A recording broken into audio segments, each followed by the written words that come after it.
Is she? Look, I think the issue is largely past here. I think what you've really seen is a leak of some FBI documents. We don't know exactly what they say.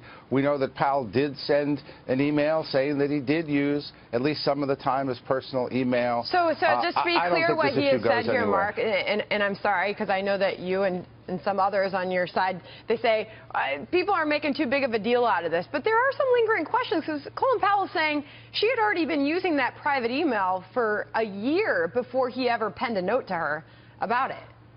Well, there's a question of whether there was a conversation at a dinner and when that was. But I don't really think that's going to become a big issue. The email is a serious issue. It didn't play out in Hillary's favor, that's for sure.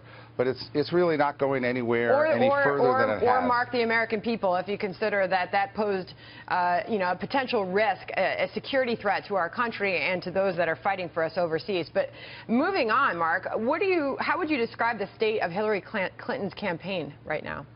Look, I think you have to see that she's got a 5.5-point lead in the Real Clear Politics average. She's got superior money. She's got superior organization. She's pretty well poised now to hold or even expand her lead.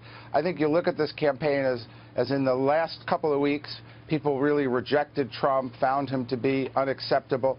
Trump's trying to make a comeback, but Hillary's very close to sealing the deal now. A good debate for her, and I think she's going to turn things really even more decisively in her favor.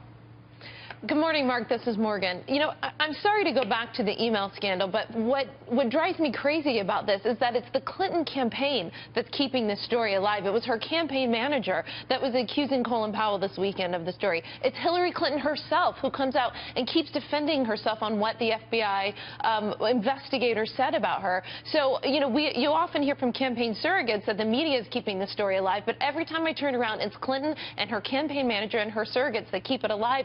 And we know that this single issue is what drives down her trustworthy numbers. So when is the campaign and her surrogates going to let this die? Look, I think this really came up for the New York Times story about a leak that really put this front and center. Look, I think the story is largely done. I think you're right that there isn't really much upside in saying anything other than I said it was a mistake and moving right on, because I think that's what the end of the investigation really was.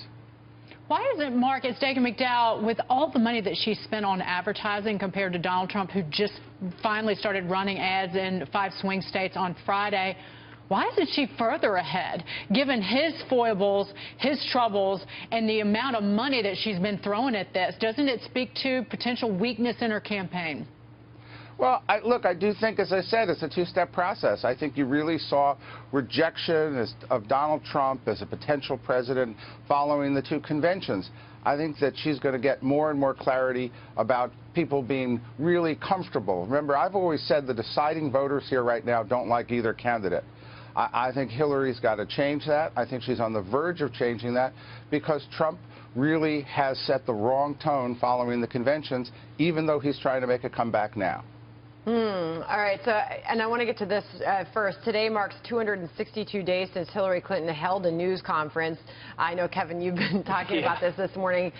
Clinton campaign manager Robbie Mook defending this criticism by noting Clinton has done over 300 interviews with reporters this year. So, Mark, should Hillary Clinton take the time and the effort to hold a scheduled news conference to speak with reporters? Well, I think what she's been doing is holding one-on-one interviews, which frankly should be a more intensive process than holding some press gaggle. I think she had a big interview with Fox pretty recently, which I think was, path-breaking in the sense of her going one-on-one with Fox. Look, I think the candidates can often hold more of these press gaggles, but I think that what she's really done here is say, look, so do you not think that they serve an important purpose for the voter when you refer to them as just some press gaggle? Do you not think that news conferences with a presidential candidate serve an important purpose so close to the election? Of course, press conferences can be important, but a one-on-one sit-down for half an hour, which she's regularly doing, really gives a reporter the ability to do follow-up questions, try to pin her down. I think these, in many ways, are more open than what these press gaggles would reveal. I think it's a little bit disingenuous saying it's a press gaggle, just due to the fact that it shows how she can be relatable, and that's how you want to see presidents act on their feet and also get some different questions. I mean, when she has these one-on-one interviews, they're pre-canned. I mean, she knows what's going in. She's got her script. She's practiced it. She's done it, and it doesn't have anything to do with a gaggle situation where she could be caught off guard by a hard-hitting question that actually voters want to hear about. So do you think she's going to continue to stay in her bunker, let Trump be Trump, still be unrelatable, but let Trump take himself down as opposed to her trying to lead the foray and try to let the people elect her? Well, I think Trump has taken himself down. I think she is set the tone throughout this as being available for debates, as doing a lot of one-on-one interviews, you know, probably doing fewer press gaggles than she did in the past, simply because they seem to be somewhat disorganized and quickly get off track, as opposed to these one-on-one interviews where she can really answer in depth. And I think they've decided that's a better format. Mark, and it's really more open for the public. Mark, I want you to be frank, though. Are they worried, though, about Trump? They're not writing him off and dismissing him. They are worried about him potentially making a comeback, aren't they? Well, look, miracles happen in politics. As I always say, it's predictably unpredictable. But you look at the situation here, she's ahead on virtually every metric right now. Donald Trump needs a game changer. He needs to do something to get out of the situation he's in. And if he doesn't, it's basically going to end up with a Hillary landslide. Just to sum this up, so you just cited the Real Clear Politics average, a 5.5 point lead that Hillary Clinton has over Donald Trump. How close would that margin have to get before you would tell me that you and the campaign are worried? I don't think it's just that margin. I think it's the organization, the funding, the message.